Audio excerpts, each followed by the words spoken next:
So this painting is actually from a while ago. I started this, I think, like when I first played, the game Hogwarts Legacy, and finished it even, to my own surprise. So it's like a year ago or something, and it was inspired by Harry Potter and the game.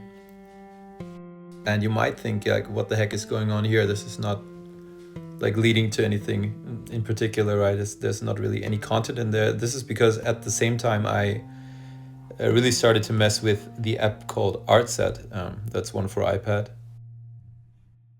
and it can kind of simulate different painting mediums like traditional painting tools and like oil paint, watercolor, you name it.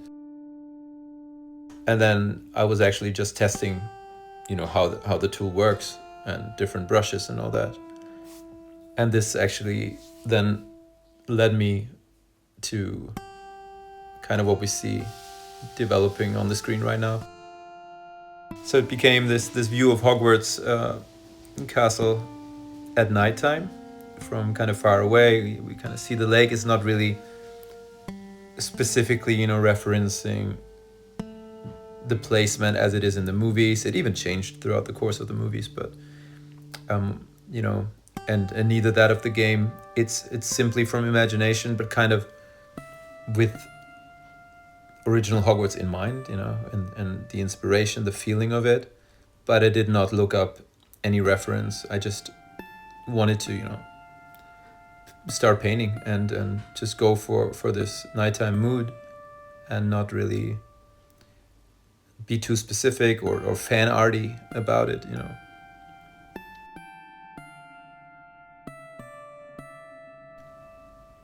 This is obviously sped up a lot, but like I said, it was first just messy, very chaotic, just brushwork and me testing the tools in Artset. And then slowly, once I just had to make a decision, did I just delete the file? And okay, then it was a test. Or do I keep working on this and develop it into a painting or something? So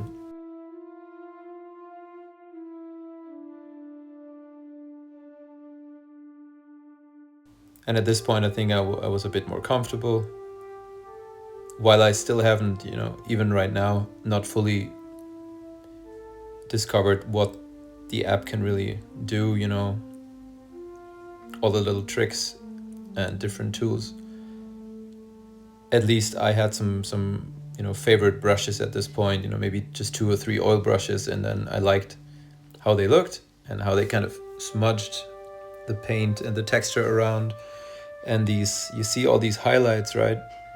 That kind of looks like thick paint, so you can play with the impasto and how much paint you're actually using, and the opacity, and all those things that you're used to from like Photoshop or Procreate or other digital painting apps. But then here, on top of that, it simulates kind of the medium plus the thickness, and you can even dry the layer or choose to keep it wet, and then you can smudge around the paint more easily while it's still wet. And if you dry it, then it goes on top and all that.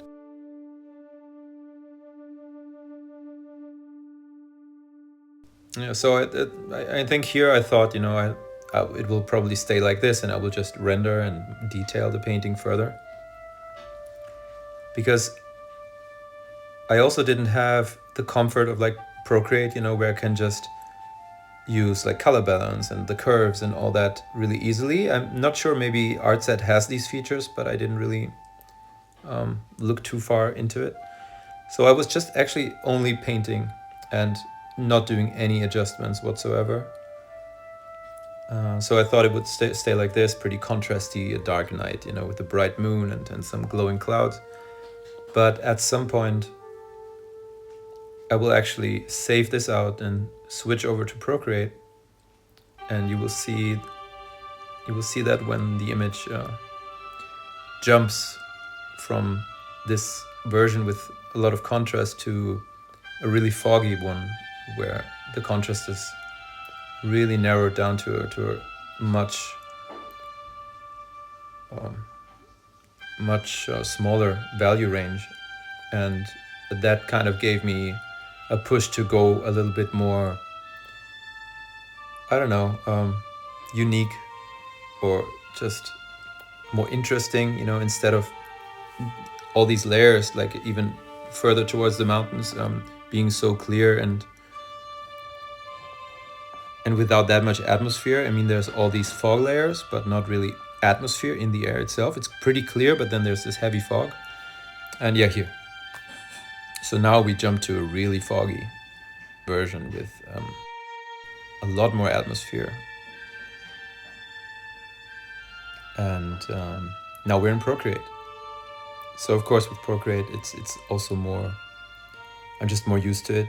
So it was easier from this point onwards to just detail the thing and just go for a more finished result. Before I was, like I said, just kind of messing with the other app a little bit.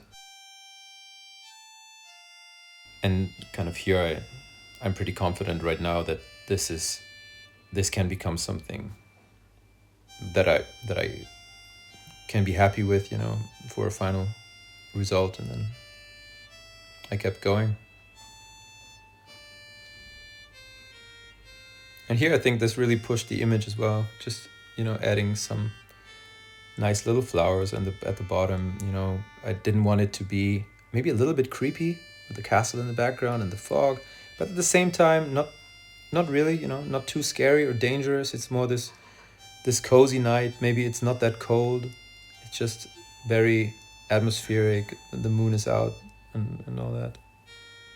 And here, I hope it's noticeable, or readable for what it is. These 3 spots in the sky now, they're supposed to be small silhouettes of wizards or witches flying on their broomsticks, actually, and towards the castle. It's not allowed for students to be out at night, I know, but maybe they snuck out. Maybe they have some sort of invisibility cloaks, and so they're taking this nighttime stroll on their broomsticks. And this is the finished painting and some detail shots. And thanks for watching.